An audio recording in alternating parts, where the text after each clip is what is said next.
right, we're back with another review. My name's Rob. I'm Deb. They know us. Okay, but whatever. We're Deb. I'm Stunt Deb, Kitty actually. Films, and today we want to give you our thoughts on Furiosa. A Mad Max Saga.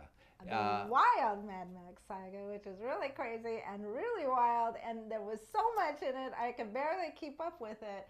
And we were the only two people practically in the theater. We had the whole front 5, 6 rows to ourselves. Oh, yeah, the whole theater to we had the whole ourselves. It seemed like it. It seemed like, because everybody else was way, way back in the back. It seems like that's been our thing lately. Nobody's going to the theater anymore. I don't know what's wrong with people. I don't know why they're not going. But anyway, I mean, we were kind of just inside the movie. And we're always inside the movie. We're the only people I know that sit on the third row. Yeah, so we went. We were really excited. We were big fans of Fury Road. Probably a lot of you were fans of that. And we thought, wow, this is going to be really exciting. We were looking forward to this. Yeah, Charlize Theron and Tom Hardy. And they were great. And Charlize was fabulous. And so when we saw Furiosa was coming out and the trailer, and with Chris Hemsworth, which we thought was going to be really, really good. So Anya Taylor-Joy, who did The Queen's Gambit, which we love. We were excited to see her. And I haven't seen any of the Thor movies, but I still like Chris Hemsworth. And so we're excited to see what was happening. So we went to see it, and we're really surprised afterwards to find out that it wasn't really doing very good at the box office. We walked out of the theater with a, wow, what was that? That was amazing. It was so much fun. It's like nobody's going to see any of these films. And this is the kind of movie that you really want to see on the big screen. Because it's epic. I mean, it's just epic. It's out there. It's you know, I mean, there's things coming at you every which way, and there's a chase going this way and a chase going back this way and a chase across the desert, and it's like, and they have a lot of the elements. Have you seen Fury Road? Of the people on the stilts, or I guess they're not stilts. What are the I have wire no idea actor where the guys are hanging onto the very top of these wire houses and going around, and then they've got the guitar guy on the front of the of stunts. It was another movie of stunts. Furiosa's origin story. So we meet her in Fury Road.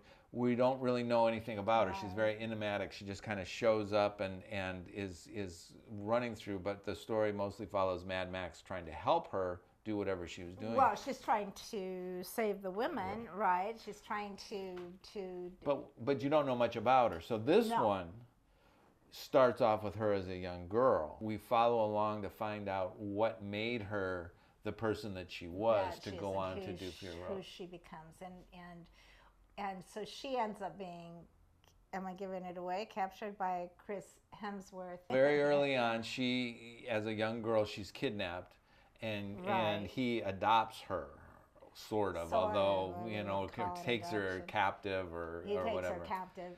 He kills her mother, and she sees it, and so she's like completely devastated, and she's going to get back at him no matter what. That's what's going to happen. So the rest of the movie is their relationship as we follow Chris Hemsworth's gargantuan character Dementis as he goes to wreak havoc on the world. He's chaos. He's chaos, total chaos. And so we follow that story. A lot of people are saying, well, I saw Fury Road, you know, why should I see Furiosa? The idea is that Furiosa is all the story that was not in Fury Road. Fury Road was a real quick, lean, mean chase, right? It starts off as a chase, and the whole movie's a chase. Whereas this one slows down, and it shows you everything that leads up to that chase, and all of the things that make Furiosa what she is. Who she is, when we see Fury Road. Now, it's also... And there's a bit of a love story in the middle of it, which is kind of comes out of... Well, which is not nowhere. It comes out of the gasoline. Well, that's one of the things that makes her who she is, right? It's mostly, I mean, really about Chris. They're kind of connected because they have the same drive, I guess. Well, they have the same drive because they're both their childhoods were just disturbed. I mean, his evidently was, you know, he had crazy parents or something. I can't remember what happened to him, but I don't think he ever this really... is after the apocalypse. Right, the apocalypse, but I don't think he actually explains it.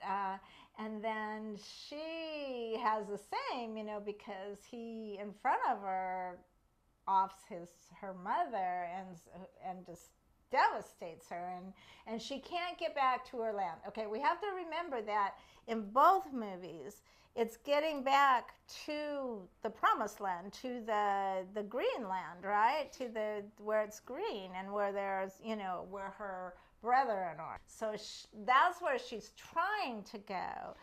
But in the middle, this is like a big war, which is like somebody said that they weren't quite sure they had seen Fury Road, so what was the point of seeing this? And I was thinking, well, gosh, you know, I've been to the circus before too, but you like to go to the circus to see crazy stuff, and you can go over and over again.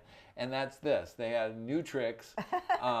It's just like a new version of Cirque du Soleil, which is just totally insane. Right, and directed by George Miller. He wrote this before he wrote Fury Road. So this was written before, and this is kind of the backstory. So when he saw her, Anya Taylor-Joy, in Last Night in Soho, he saw her. Last Night in Soho. And he saw her in that and wanted to put her into this film. He thought she'd be perfect as Furiosa, the young Furiosa, because she's not mature. Like, the only thing I have problems with... I was gonna say, so come on now, let's stop with the thing. Let's be honest now. What did you... Well, I love the movie. It was really a lot of fun. I really enjoyed all the action, I mean, it was just crazy. And then, but if I had to say, I thought Charlize was much more the Furiosa that I picture, the Furiosa that felt like she embodied the part. Anya Taylor-Joy is a little bit slight, and there's a scene where she was a ballet dancer. Or she was a ballet. Well, they both took ballet. I mean, they both are dancers. There's a scene where she's standing in front of Chris Hemsworth, and he's kneeling, and she's standing in front of him, and she still looks like a little tiny kid next to him. It was kind of a weird... Well, he's giganto. Well, he's gigantic. His, like, muscles are out here. But other than that, and there was some fun people that we had seen in other series, which we really liked, was Tom Burke. The romantic interest, you liked him a lot in that. Although I thought he was a little weak too. I thought the casting of him was a little weak. I like him as an actor. I like him too, and I would tell people to go see it. I would think you should see it in the theater. Everybody will probably watch it on their home screen, but I'm sorry that you wouldn't see it in the theater, because I think it's just, as us, it was just like they were rolling right over us. And they built this great big truck. What is it? What do they call it? The war machine? The war rig. The war rig. And they're going across the desert and it's just incredible, I mean, and my favorite part of the film, at one point she gets into a Plymouth Fury. She escapes in a Plymouth Fury, which big Dodge girl, I really appreciate that. But and he said all the cars are actually, they're all from real cars and stuff like that, right? Well, apparently one of the stylistic goals of the film is to say, since this is after the apocalypse, everything had to have been made by found parts. Right. You couldn't have manufactured anything. Everything had to have been reassembled from parts, and so that's where you get all the crazy, because it's all pieces kind of stuck together. Right. Yeah. So that was really fun. So that's really fun. I mean, you can recognize different cars and stuff, and so that's also really, really, really fun. Hello there. That is fun. So yeah, so that was so you were a little hard on Anya. I would go a little lighter on her because she's still young. She's not hasn't matured into. Give her a couple more years of toughness, she would become the Charlize Theron character. Well, she's very ingenuous. Although I'll tell you too, Charlize's makeup was a lot better. I noticed that in Fury Road, her makeup was lighter. It wasn't as heavy as in. I wasn't looking at makeup. I never was looking at makeup. I was like, well, because I did her. Well, so but the story, like I said, the story I enjoyed it, and it was huge. It gets a little complicated and a little confusing towards the war scenes because it becomes a huge battle. This film encompasses a huge and apocalyptic. Yeah, it's well, so because they need gas, they need food, they need water, and everybody is taking what they want. You know, everybody has that one place has the water and won't let the people below have the water, and they keep it for themselves. Plus that they are using the women, you know, and making them pregnant and having, yeah, just that's all a horrible story. And then there's the gas people, the people that own the gas, and they are, you know, you have to trade for that. And, you know, it's just all over the place. It's crazy. There's another group. What is that? It's going to be coming out on video shortly, though, because it did not do well in the theater. Right, and again, so we're just it'll be like out. shocked by. So we're kind of upset by that, but you know, that's today's today, you know. So. But we liked it. So Yeah. on a scale of like, even with what you thought was the weakness of Anya Taylor, on a scale of like, say 4 cats, what would you give it?